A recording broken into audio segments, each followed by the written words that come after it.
you a woman in medicine feeling overwhelmed and disconnected from the personal fulfillment that you desire? You're in the right place. Join Doctors Joanne and Erin as they rewrite the rules for women in medicine. Let's begin. I am joined by my super co-host, Dr. Erin Hurley, and we will be talking about something that's very near and dear to our hearts, coaching. And Erin and I were constantly learning and talking about what are the things that we want to bring to you all that will help in these transitions, in our growth, in our day-to-day, and as professionally, as individuals with our family. And of course, we talk a lot about coaching. And we were having this conversation of coaching as a important tool, but yet there is still a lot of resistance to it. And as a psychiatrist, I talk a lot about the stigma around mental health. And sometimes it feels like there's almost a little bit of that in coaching in our world of medicine. And the contrast of when I think of other entrepreneurs and people in business who have had coaching as part of their training and as part of their growth, and how they can see coaching as a way to level up, as an advantage, as another tool. But yet somehow in medicine, and I can see it, we see coaching as something as if we had to wait until there's something wrong, or we're struggling, or we're burning out, or someone told us that we needed it. And that's important for us to recognize.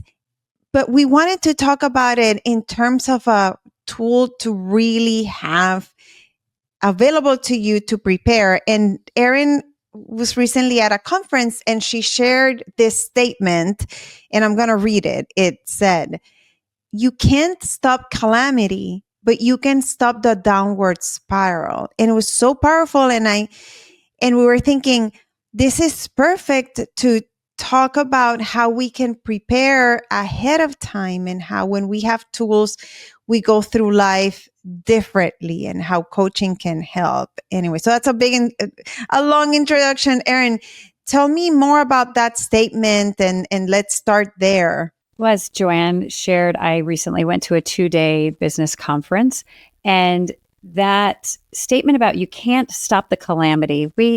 Joanne and I work with really complex individuals, mostly women in medicine, lots of physicians. And as you know, there's so many changes going on in medicine right now. And then you add on what's going on in your home life, what's going on in your community with natural disasters and all kinds of things.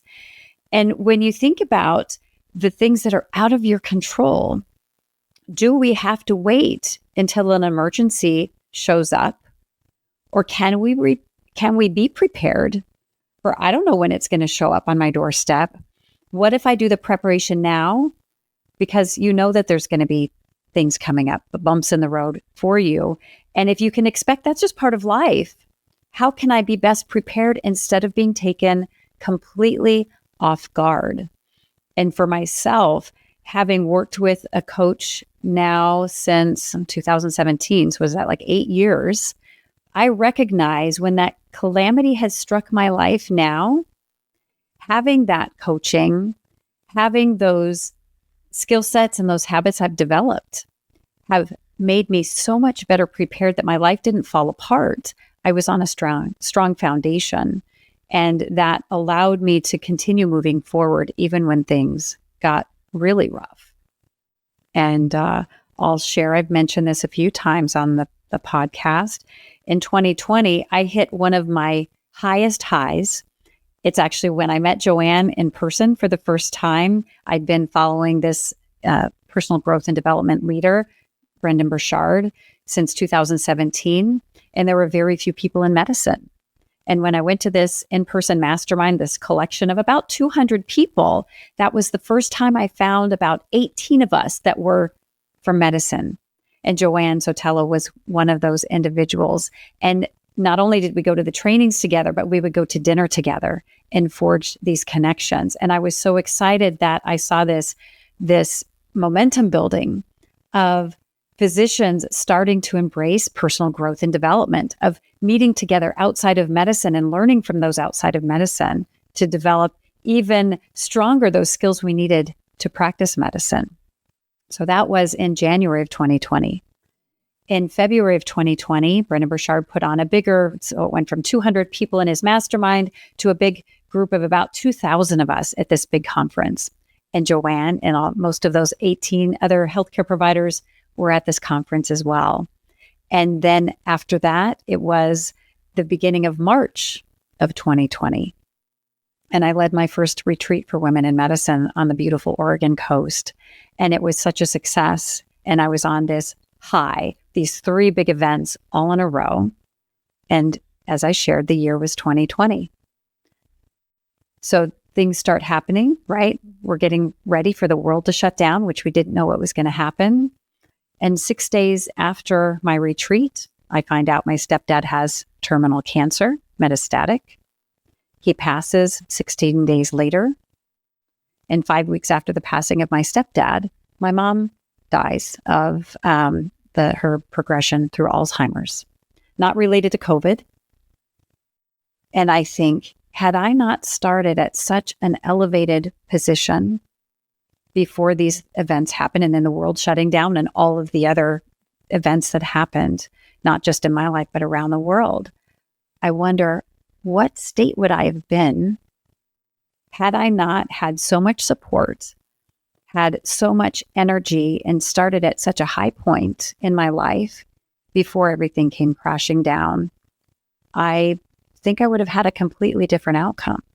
Yes, Erin, I'm here like in connection with you emotionally of what a difficult time. Thank you for sharing that. And I vividly remember meeting you as well, and then remember talking to you years later and having actually a conversation at an airport. I'm having like a flashback about it, and you talking about how difficult it was, and yet how you were able to tap into those resources and those tools, right? It's like recharging our batteries even when we're not out of batteries, but just in case. And then things happen and we need it, and we didn't know that we would need it. And then we're so grateful. And in the power of coaching, you shared so many times how incredibly helpful it's been throughout your life, how you started showing up differently as a mother, and of course as a professional and as a spouse, and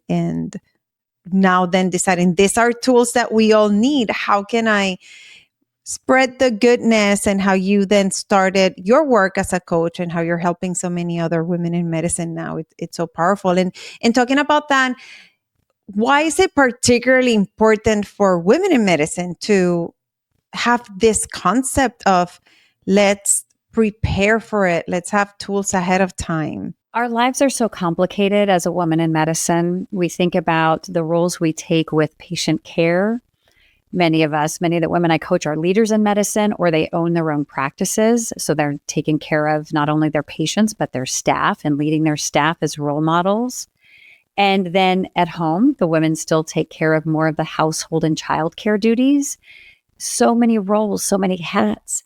And if we are constantly performing from depletion and survival mode, we are not functioning at our best.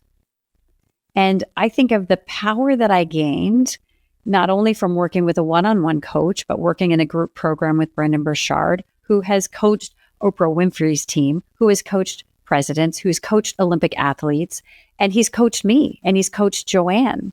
And I think the caliber of education that I've chosen, just like going to a top medical school or going to a top residency, Joanne and I have sought out top world-class training so we can be prepared for calamity. And that was Brendan Burchard's statement. You can't stop the calamity, but you can stop the downward spiral.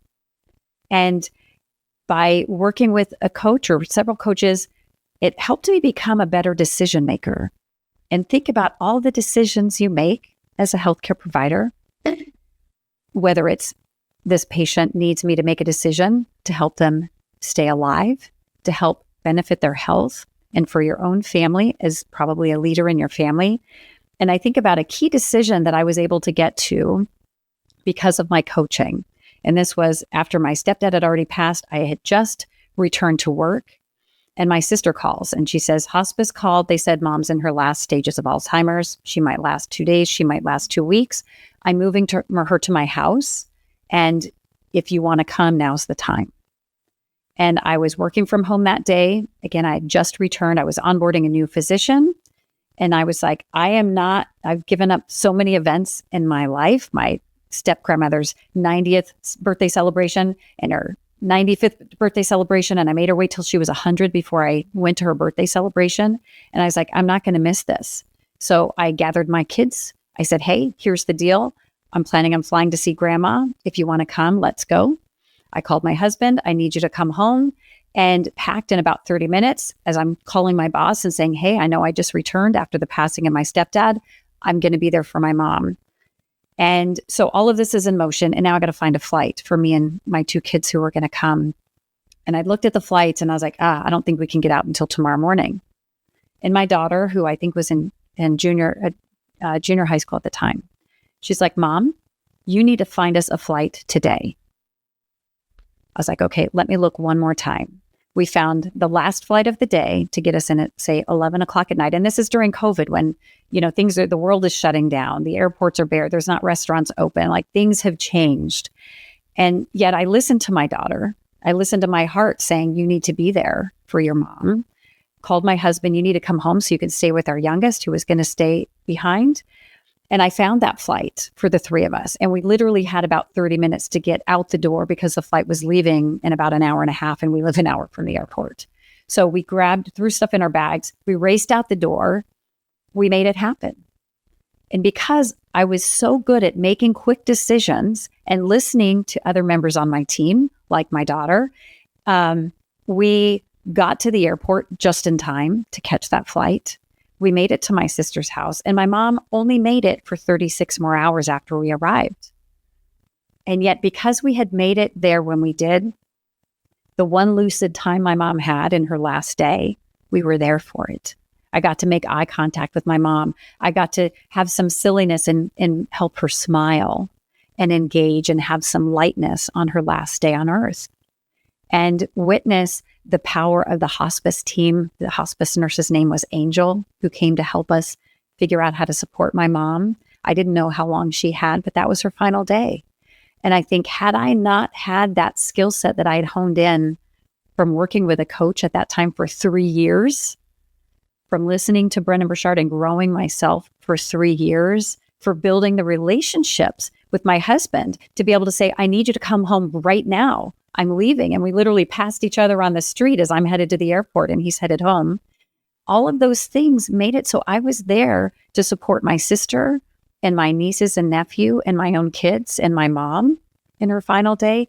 And it made this event that could have been so stressful, so heart-wrenching and painful, and it was, and yet also beautiful because we made the decisions that were in the best interests of ourselves and each other, and out of love and out of caring, not out of being frantic. I was able to engage my frontal lobe and make really good decisions and not be in panic mode because I was so prepared, even though calamity had been happening to me and my family for the past 5 weeks or 6 weeks with my stepdad's passing. And what I'm hearing you say too, then kind of overlaps with what I hear a lot from other women physicians, is that we're so programmed to put work first and have that stress and all the things, and how quickly we tell ourselves, no, I cannot do that because I have patients.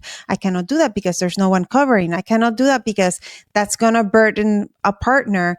And doing the work ahead of time and feeling life more balanced. And of course, our work is always going to be important, but then saying, what do I need? What does my family need? And not that we do this all the time, but when it's important, I can put work aside, I can ask for help, and I can do what I need to do for myself and for my family. With the trick, and I'm going to add this, without guilt, right? We cannot beat ourselves up with guilt, because that inner critic can get very loud. And then to be able to years later share it with us with right, and I can feel you with so much emotion and yet gratitude as well, that you were able to have those moments. We can't get that back when we think of our values and what's important and making decisions around that.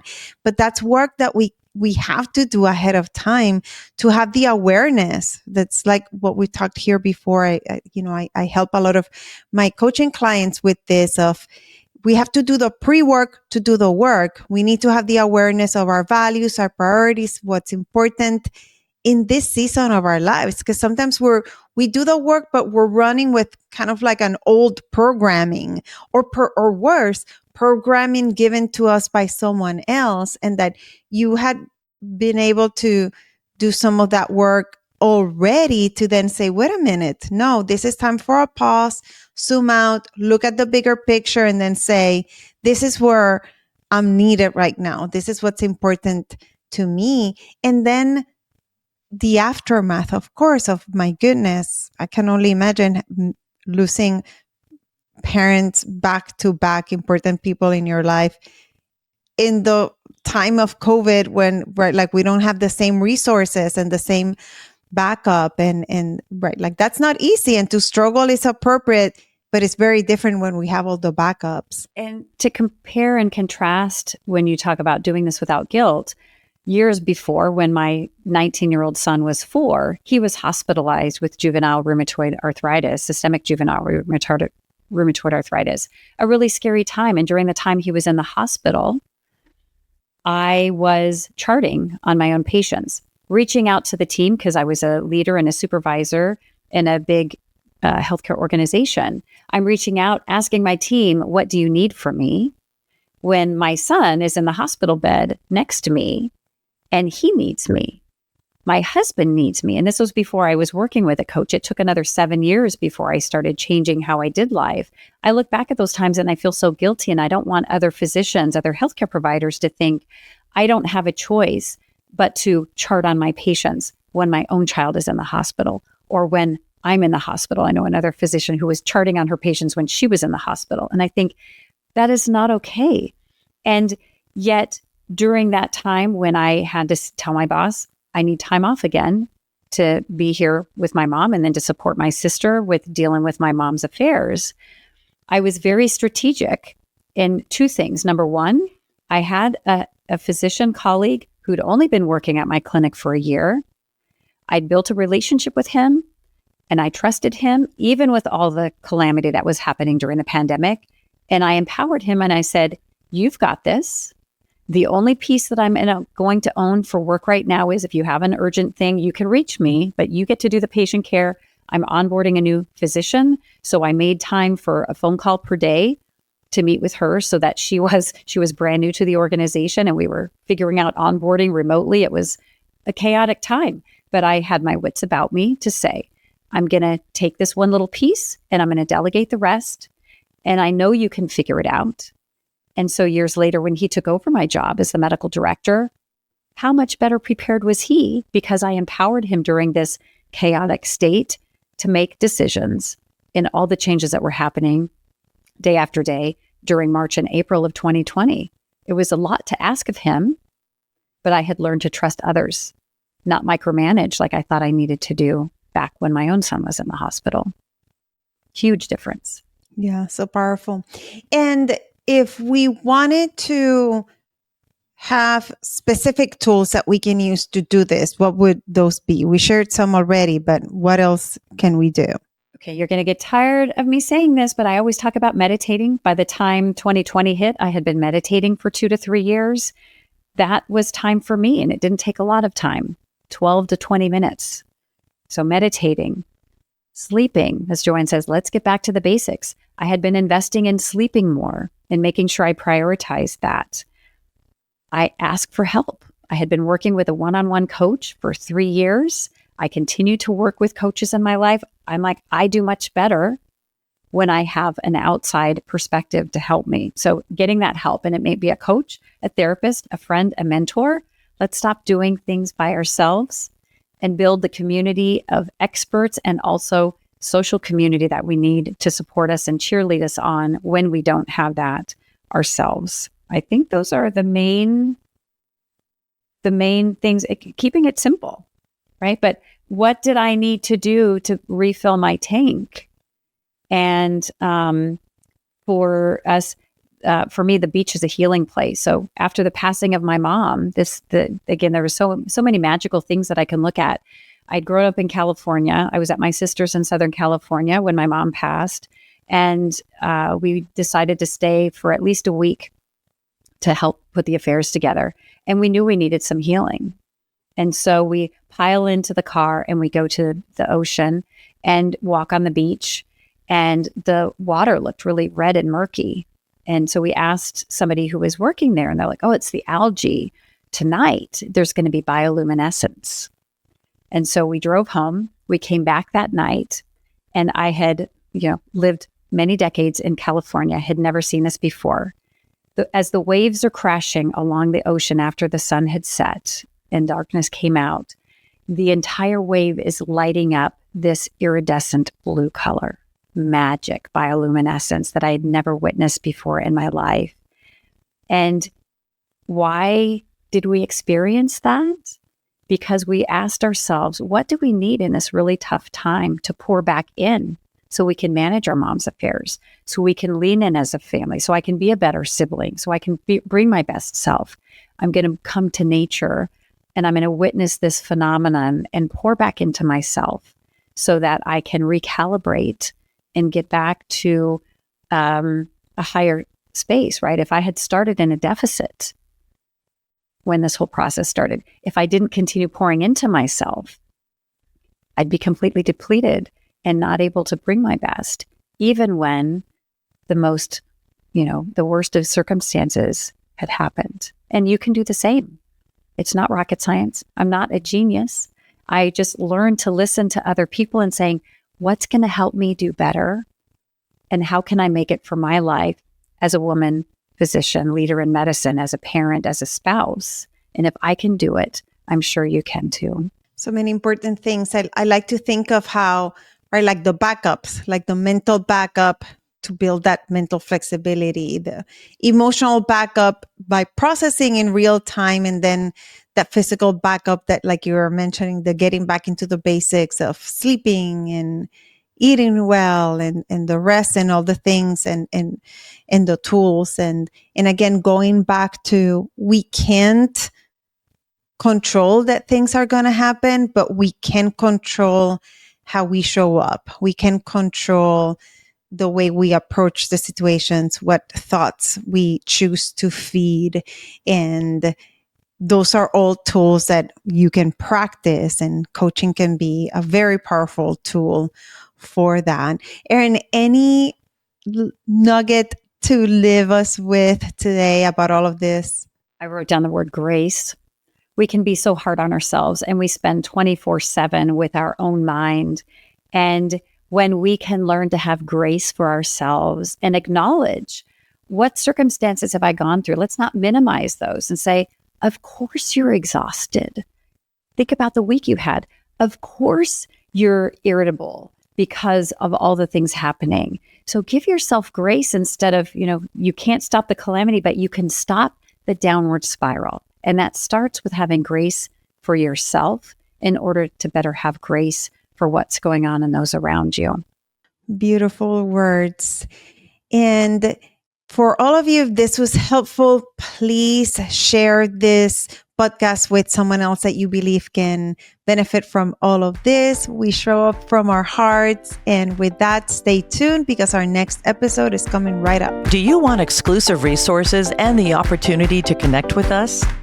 Then visit createmeaninginmedicine.com now, where you'll dive deeper into how you can create meaning in medicine.